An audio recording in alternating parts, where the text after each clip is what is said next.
Bonjour à tous et à toutes, bienvenue sur Free Matin à suivre la une des journaux avec vous, Kader Achirou. Bonjour. Bonjour à vous la Légion, chers amis internautes, bonjour à la une des parutions ce matin, des décisions encore du Conseil des ministres en date du mercredi dernier. Nous avons également commentaires et analyses au sujet de la sortie médiatique effectuée par le président de la Commission électorale nationale autonome, Sénat Emmanuel Tiando, au sujet des affirmations émises et effectuées par Jean-Baptiste Elias, une radio de la place le week-end dernier. Nous avons également la une des parutions du jour, quelques activités gouvernementales relayées par les confrères. Et pour finir, nous avons la situation du Nigeria qui continue de préoccuper les confrères. Dans le bulletin matinal d'information, Anifat Boukari nous donnera toute l'actualité d'ici et d'ailleurs. Dans un instant, dans le débat, nous parlerons de la sortie de Candide Azanan hier. Bonjour Kaleski Tomé. Nous ferons le débat avec vous et Kader Achirou. Les sports également à suivre dans cette émission, les prévisions astrologiques. Bonjour à tous, bienvenue. Voici la une des parutions du jour. Bonjour à nouveau, chers amis internautes. Nous démarrons ce matin, comme à l'accoutumée, par l'informateur qui titre en manchette « Signature d'accord de financement entre Romuald Wadaï, Brumeau et Haï ». 30 milliards de francs CFA mobilisés pour donner fière allure à Ganvier. La reconnaissance annoncée d'un atout touristique majeur. Des précisions à la page 3 de la parution du jour du Canard. Toujours à la une de l'informateur du jour. Cette fois-ci en deuxième titre à la une, se prononçant sur l'actualité politique nationale. Candide Armand-Marie Azanaï tacle Jean-Baptiste Elias et Ousmane Batoko. Des précisions dans les colonnes de la parution du jour de l'informateur. À découvrir dans les colonnes de la parution du jour du quotidien béninois d'information générale et d'analyse d'informateurs, le journal École des étudiants en journalisme à l'école supérieure d'administration d'économie, de journalisme et des métiers de l'audiovisuel ESAE. Le nouvel observateur en manchette ce matin, fusion de classe au cycle primaire pour la rentrée scolaire 2019-2020. Voilà un peu à quoi s'attendre. Des précisions à la page 3 de la parution du jour du Canard. Le matinal en manchette ce matin, conférence de presse de la Commission électorale nationale autonome à propos des allégations de l'autorité nationale de lutte contre la corruption. Emmanuel Tiando remet Jean-Baptiste Elias à sa place. La Sénat dénonce le manque d'objectivité de la NLC. Nous restons à la une de le matinal de ce matin, gestion des aspirants au métier d'enseignant. 15 875 jeunes déjà déployés dans les établissements. Des précisions dans l'école de la parution du jour du Canard. L'événement précis à présent. Troisième session ordinaire du conseil communal d'Abomey-Calavi, le rapport d'activité du maire Georges Bada plébiscité.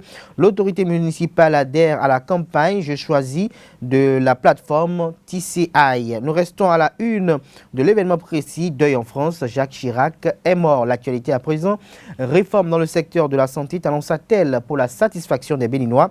4 organes de mise en œuvre des réformes sanitaires créées. Des précisions dans l'école de la parution du jour du Canard. Les pharaons à présent. Accusé de partialité dans le traitement des dossiers de candidature, la Sénat répond à Jean-Baptiste Elias. Des précisions dans les colonnes de la parution du jour du Canard et commerce extérieur, toujours à la une de l'Inpharaon du jour. Le soja béninois bientôt est exporté sur la Chine. Le confrère de la matinée, refus d'exécution par l'État de la décision de la Cour africaine des droits de l'homme et des peuples à 3 jours du délai d'expiration, éviter à nouveau de projeter négativement le pays au devant de la scène internationale et au lynchage des médias internationaux. Toujours à la une, le confrère de la matinée du jour, Conseil des ministres du 29 septembre 2019, des douaniers radiés par le gouvernement. Animation de la vie politique au Bénin, le piège qui guette candidat Armand-Marie Azanaï, le parti Restaurer l'Espoir pourra-t-il se tirer d'affaire? Des précisions à la page 3 de la parution du jour du Canard, toujours à la une de Le Soleil Bénin Info. Mise en œuvre du programme d'action du gouvernement PAG Bénin révélé, la route du groupe Peonko Banikwara bientôt une réalité, annonce le confrère. Nous passons à présent à Point Média, la parole des restrictions à ses frontières depuis plus de 30 jours. Bénin, déjà exsangue, ploiera sur les sanctions de la Cour africaine des droits de l'homme et des peuples. Titre Point Média à la une, des précisions dans les colonnes de sa parution du jour. Le Béninois libéré en manchette ce matin, rencontre entre le gouvernement et les centres centrales et confédérations syndicales hier. Les travailleurs embrassent Patrice Talon. Le mariage s'annonce prometteur avec beaucoup d'enfants. Titre le confrère de Le Béninois libéré. Les raisons de cette manchette vous sont proposées à la page 3 de la parution du jour du Canard. Toujours à la une de Le Béninois libéré, signature de 2 conventions de financement pour la réinvention de la cité lacustre de Ganvié, Romuald Ouadayi et Jean-Michel Abimbola pour la promotion du tourisme béninois. Matin libre à présent, nouveau contrat avec l'ANPE aspirant à l'enseignement. Les griefs contre le projet vous sont proposés à la page 4 de la parution du Jeu du Canard et fermeture des frontières par le Nigeria. Le Parlement béninois indifférent fait observer le confrère de Matin Libre ce matin. Le meilleur Koslepi, Jérémy Adombaou et les SIEN s'activent pour l'actualisation du fichier électoral. Des précisions à la page 3 de la parution du Jeu du Canard. Et nous passons à présent à Nord-Sud Quotidien qui parle de réforme politique et développement. Jean-Roger Aoyo reprécise la stratégie du président Patrice Talon. Actualisation du fichier électoral national, les membres du COSLEPI aguerris et prêts communiquent le Bénin intelligent. Le challenge Gambier de la cité fantôme à une cité balnéaire sous Patrice Talon, 30 milliards de francs CFA sur la table. Des précisions dans les comptes de la parution du Jeu du Canard. Et nous mettons un terme à la une des journaux de ce jour avec le potentiel qui titre en manchette ce matin. Budget général de l'État, exercice 2020, 2000 milliards de francs CFA dominé par le social, soulager les populations, l'ambition du président Patrice Talon. Les quotidiens béninois sont disponibles dans les kiosques au prix de 300 francs CFA. Vous les avez aussi en ligne. Nous passons à présent au bulletin matinal d'information avec Anifat Boukari. Amis internautes, bonjour. Le ministre de l'Économie et des Finances, Romuald Ouadayi, l'ambassadrice de la France près le Bénin, Véronique Brumeau, et le directeur de l'AFD, France, Adrien Haye, ont procédé dans la matinée du jeudi 26 septembre dernier à la signature de 2 conventions de financement relatives au projet Réinventer la cité lacustre de Ganvié. La cérémonie s'est déroulée en présence du ministre du Tourisme, de la Culture et des Arts, Jean-Michel Abimbola. Un des projets phares du gouvernement Talon dans le secteur du tourisme, ce projet vise à la réhabilitation de la cité lacustre de Ganvié, ce qui permettra de mieux la vendre en tant que destination touristique. Le gouvernement de la République du Bénin a décidé de fermer provisoirement son ambassade à Ottawa, au Canada. Dans la lettre de l'ambassadeur René Coteau-Sounon notifiant au président du Canada la fin de sa mission et son départ du Canada, fixé au lundi 30 septembre 2019. Il est signalé que cette fermeture provisoire entre dans le cadre d'un réaménagement de la carte diplomatique du Bénin. L'adoption du projet de la loi de finances gestion 2020 et la création des organes de mise en œuvre des réformes du secteur de la santé tels que le Conseil national de la médecine hospitalière, le Conseil national des soins de santé primaire, l'Agence nationale de régulation pharmaceutique et l'Autorité de régulation du secteur de la santé sont entre autres décision prise au cours du Conseil des ministres du mercredi 25 septembre 2019.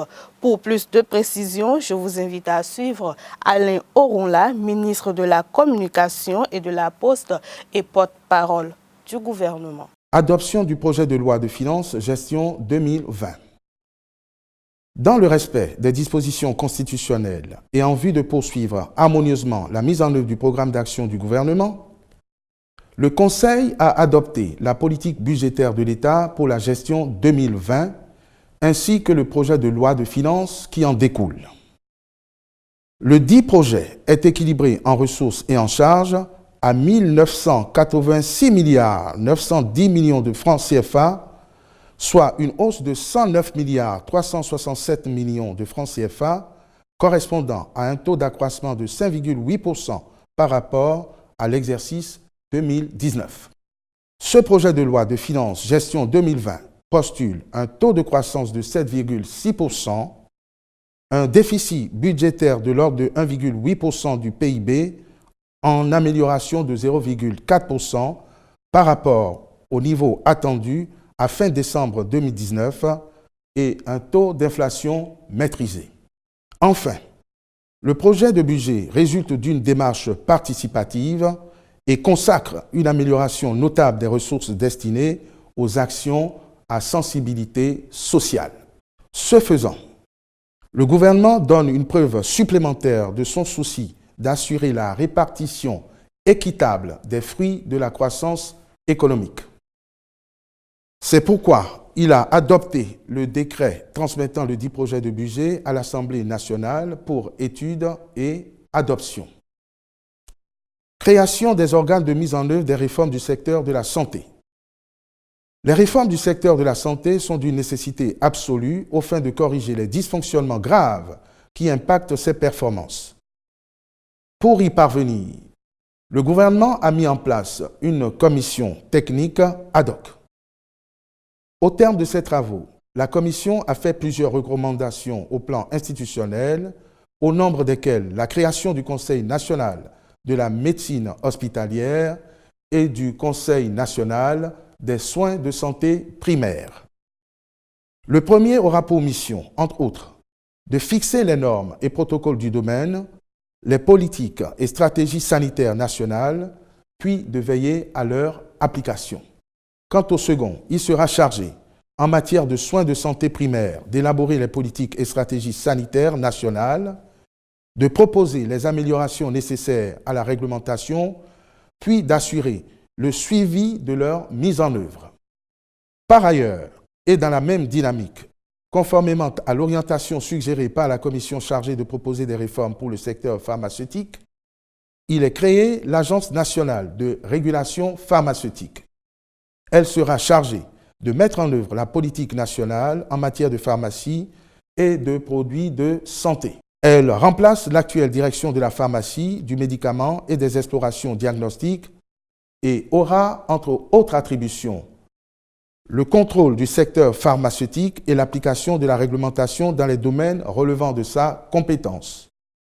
L'étude des demandes d'autorisation d'ouverture et d'exploitation des établissements nécessitant son avis.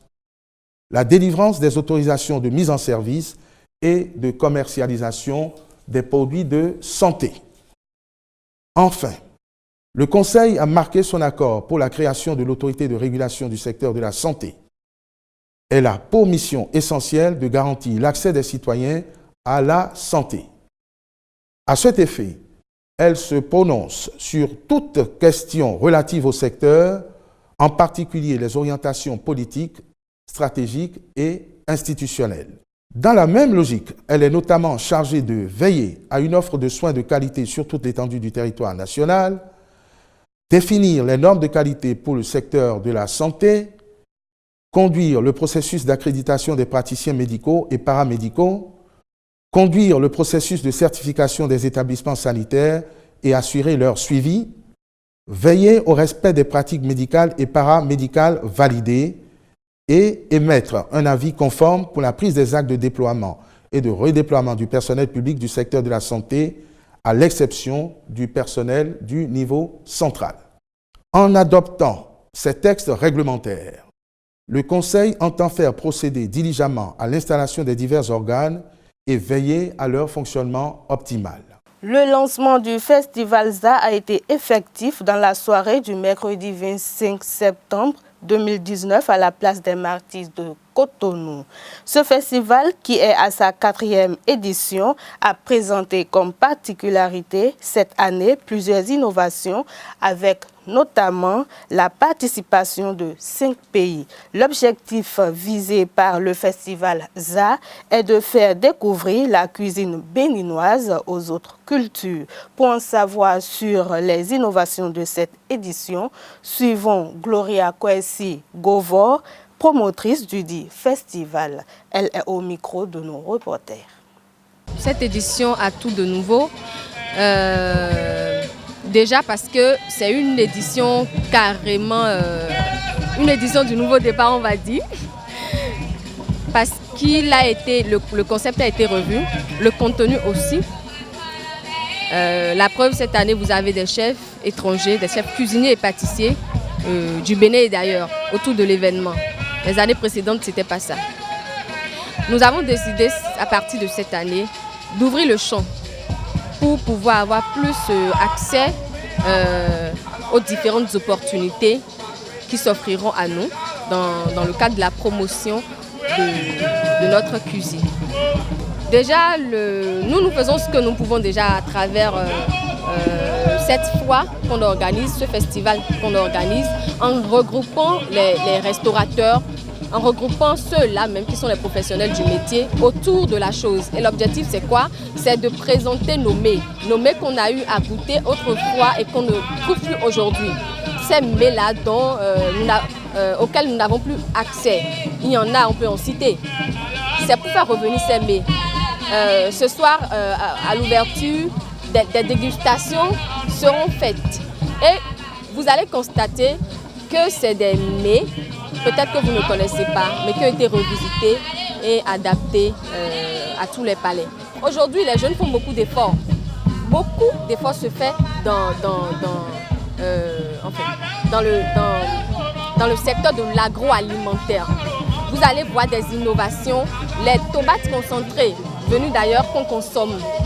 Il y en a aujourd'hui qu'on produit localement.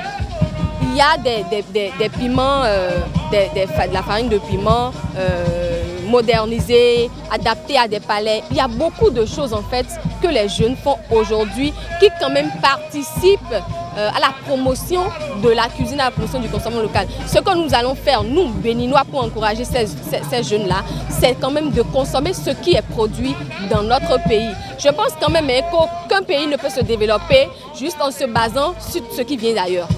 Et au Bénin, on accueille plus ce qui vient d'ailleurs que ce qui est dans notre pays. Alors qu'on a des talents, nous avons de la matière à en revendre.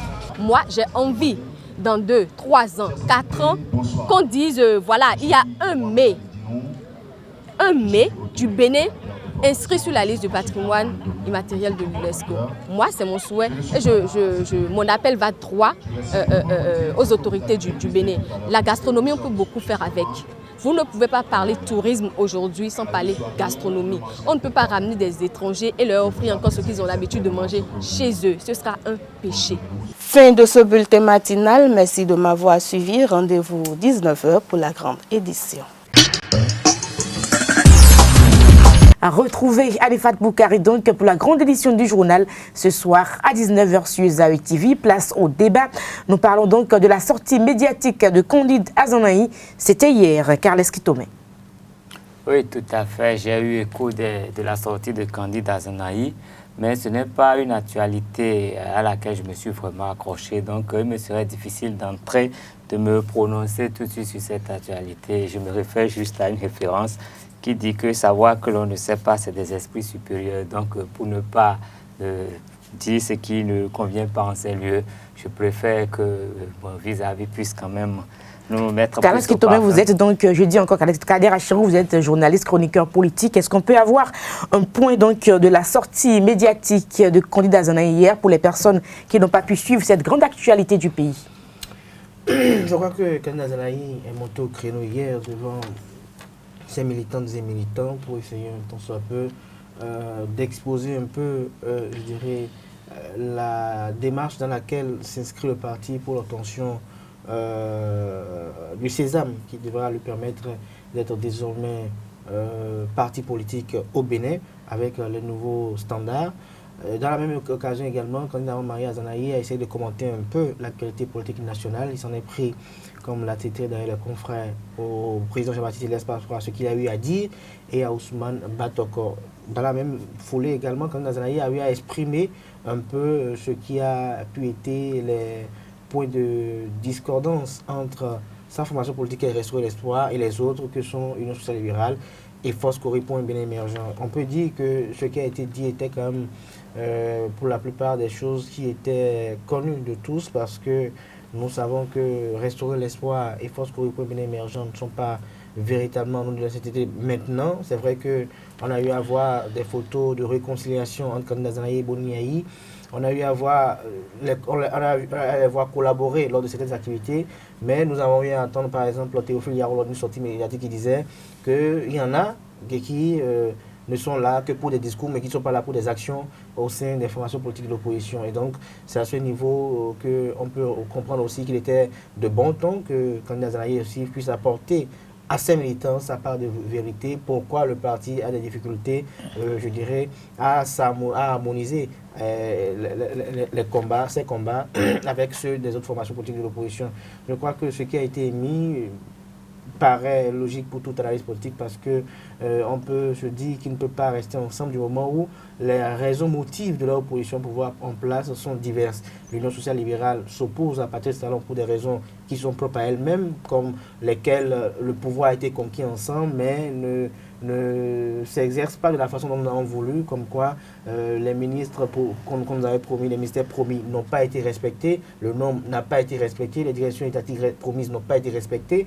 Ça fait à un niveau. Restaurer l'espoir, lui, hier, disait qu'il n'est pas contre la gestion, mais qu'il est contre le bafouement des États, des acquis démocratiques. FCBE, légitimement, est opposant aujourd'hui parce que cette formation politique, ayant perdu le pouvoir en 2016, avait eu son candidat qui a été le candidat malheureux, donc qui était le deuxième, pardon. Donc on peut dire que les raisons ne sont pas les mêmes et donc du coup, ils ne peuvent pas mener le même combat avec la même vivacité parce qu'au moment où certains sont dans le jusqu'au boutisme, d'autres sont dans la modération, d'autres sont dans la mesquinerie ou peut-être tout ce qui est anormal. Donc on peut dire que les combats seront distincts et on espère que cela soit fait ainsi pour que véritablement on puisse reconnaître le combat de chacun à chacun. Mais dans ce cafouillage, je crois que cette opposition va toujours tanguer et que le véritable problème va se poser à l'orée ou à la veille de 2021 où on assistera à quoi?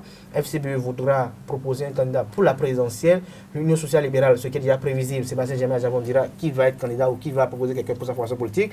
RE seul, qu'on ne sait pas encore si le président a des ambitions présidentielles, mais je crois qu'à ce niveau donné, il y aura véritablement un problème en dehors maintenant de ceux qui sont hors du pays et qui ont aussi des ambitions présidentielles. Je crois qu'à ce niveau, c'est ce qui va véritablement engendrer l'implosion au sein des oppositions. Vous pensez que la sortie était vraiment opportune? Parce qu'on a vu Azanaï, ça fait quand même un bout de temps. Oui, il devait sortir pour apporter quand même sa part de vérité dans le débat. Ou c'est qu'il est à la quête de son certificat de conformité finalement? Non, est-ce qu'il est à la quête? Quand Azanaï, il faut noter quand même qu'il n'a jamais été cet acteur politique qui est dans une situation de vouloir plaire quand même aux acteurs, aux dirigeants politiques. Il a toujours eu sa ligne philosophique à laquelle il s'accroche, il s'attaque. Et donc, il est dans son idéologie à lui, sa conception des choses à lui. Et donc, il fera les choses tant que les choses répondent au courant auquel il appartient. Donc, vous savez, c'est un personnage atypique, candidat Azanaï, ne l'oublions pas. Et pour ceux qui sont amoureux un peu de ces discours, souvent pleins de sens, mais qui ne sont pas en phase avec les réalités du pays actuel, quand il parle de phase, c'est que nous n'avons pas encore une classe politique qui arrive quand même à percevoir ces discours quand même empreintes de haute, je dirais, philosophie. Je crois que quand on suit un peu ces discours, on l'écoute un peu, je crois qu'il a une conduite, là, un couloir, il y a une démarche qu'il suit. Et tant que ce qu'il doit faire ne répond pas à cette démarche, je crois que le candidat Azanaï préfère s'abstenir ou préfère peut-être ne pas se prononcer. Je crois que s'il a voulu se prononcer, c'est parce que suite aux sorties de FCBE, il n'a pas été cité nommément, mais il a été indexé par certaines formations politiques. Et également, en dehors de cela, son nom revient un peu. Donc, il était temps pour qu'il vienne devant ses militants se prononcer parce que n'oubliez pas que c'est le manque d'informations qui laisse beaucoup à l'intoxication, à la désinformation. Et donc, il fallait qu'il apporte son information à ses militants et militants. Et sur l'actualité, les commentaires qui sont revenus, c'est qu'on a l'impression que le candidat Azanaï se rapproche un tout petit peu du chef de l'État avec son discours qui était plutôt posé, plutôt calme, qui était plutôt stratégique hier. Quand le candidat Azanaï se rapproche de Patrice Talon, bon, il n'y aura pas de problème. C'est une impression? C'est une impression. Ça peut être une impression comme ça peut être aussi une volonté de l'homme. Mais pour moi, il n'y aura pas de péril dans la demeure quand on sait les combats qui ont été les siens de par le candidat Azanaï pour l'avènement de Patrice Talon, quand on sait que le candidat Azanaï a été celui qui a défendu bec et ongle, que celui qui pouvait réunir courage, abnégation et détermination pour révéler le Bénin s'appelait Patrice Talon, quand on sait tout ce que le candidat Azanaï a eu à tenir comme discours pour convaincre et persuader les uns et les autres pour voter Patrice Talon, on puisse comprendre qu'il y a eu de malcompréhensions qui sont des choses quand même inhérentes à toute cohabitation humaine. Et donc, on peut estimer que suite à cette malcompréhension, finalement, les uns et les autres ont pu se retrouver, ont pu se parler, ils ont pu discuter, et que les divergences vont se taire. Mais il ne peut pas, du jour au lendemain, peut-être se retourner directement dans la rupture comme ça. Il faut que cela se passe progressivement. Il faut une action qui serve d'alibi concrètement pour pouvoir rejoindre le navire. On a vu des gens comme l'autre nous qui ont critiqué amèrement le pouvoir en place, mais qui du jour au lendemain, dès qu'ils ont vu un remaniement ministériel où il y avait eu un département ministériel dédié aux affaires sociales, ils ont dit bon, moi je rejoins la hauteur parce que désormais on pense au social. Donc je crois que on est en politique là et je crois que, comme je le dis souvent, la politique, il n'y a pas d'éthique, il n'y a pas de morale à leur niveau, c'est des questions de calcul d'intérêt et peut-être d'opportunisme. Et donc si on constate que ça marche, vous allez voir, ils vont trouver la belle alchimie pour se retrouver. Ne soyez même pas surpris, même qu'on vous dise qu'FCB rejoint Patrice Talon, ne soyez même pas surpris que du jour au lendemain, USL et les partis politiques de la mouvance se rejoignent, parce qu'en politique, aucune possibilité n'est exclue, parce que nous avons vu récemment Boniaï et Kandazanaï se tenir la main. Merci à vous, Kader Achiro. Carles Kitome, on va rejouer le match avec vous lundi prochain. On aura l'occasion de bien suivre donc cette sortie médiatique de Candide Azanaï. On pourra déceler les petits couacs qu'on aurait pu noter. On y reviendra donc. On passe au sport sur Free Matin. La deuxième édition des cours avancés en management du sport organisée par le Comité national olympique et sportif béninois prendra fin dans les jours à venir. Du jeudi 26 au samedi 28 septembre 2019, les acteurs du sport auront à présenter les études de cas sur leurs organisations sportives d'appartenance. Ceci va leur permettre de valider la formation dont les diplômes seront délivrés par la solidarité olympique. Mais avant, les cours seront à leur 7e et dernière session, les 26, 27 et 28 septembre 2019 à l'auditorium Marius Francisco du CNOS Ben au stade de l'Amitié Mathieu Kérékou de Cotonou. Il faut rappeler que les cours ont démarré le 28 mars 2019 sous la direction des directeurs du programme de la solidarité olympique Polycarpe Couton et de Fernando Ressou, secrétaire général du CNOS Ben. Les prévisions astrologiques à suivre à présent sur Free Matin. L'horoscope du jour, Bélier, célibataire, bonne perspective pour cette journée. Taureau, la journée sera sans doute très facile à vivre pour vous qui êtes en couple. Et si vous êtes Gémeaux, votre vie conjugale deviendra passionnée sous l'égide de Vénus, un excellent aspect. Et puis, amis Cancer, certains natifs se montreront exagérément soupçonneux et inquisiteurs, ce qui mettra leur partenaire mal à l'aise. Nous passons aux amis Lions. Si vous cherchez à tester l'amour de l'autre en le rendant jaloux ou en le boudant, il ne va certainement pas apprécier. Amis Vierge, à présent, si une bataille éclate sur le plan professionnel, vous aurez besoin de toute votre autorité pour vous en sortir. Balance, personne ne pourra vous reprocher de manquer de suite dans les idées. Vous aurez au contraire beaucoup de ténacité et une telle détermination à réussir vos projets qu'aucun obstacle ne vous paraîtra insurmontable. Amis Scorpion, vous penserez beaucoup à votre avenir donc sur le plan professionnel et vous vous efforcez de poser des jalons pour donner un essor à votre carrière pour la journée d'aujourd'hui. Sagittaire, la planète Jupiter vous inspirera des ambitions très intéressantes. Capricorne, des changements importants se produiront pour vous aujourd'hui. Vos alliances, vos associations, vos rapports avec votre entourage professionnel se porteront mieux. Verseau, amis Verseau, vous vous concentrerez sur la réalisation des objectifs qui vous tiennent à cœur. Et puis Poisson, pour la plupart d'entre vous, la vie professionnelle sera très importante aujourd'hui. Et s'il le faut, vous serez bien décidé à faire des sacrifices pour réaliser tous vos projets. Merci à tous et à toutes pour l'attention. Portez-vous bien. Excellent week-end en compagnie de nos programmes. On se retrouve lundi pour un autre numéro de Free Matin. Lundi matin. Au revoir.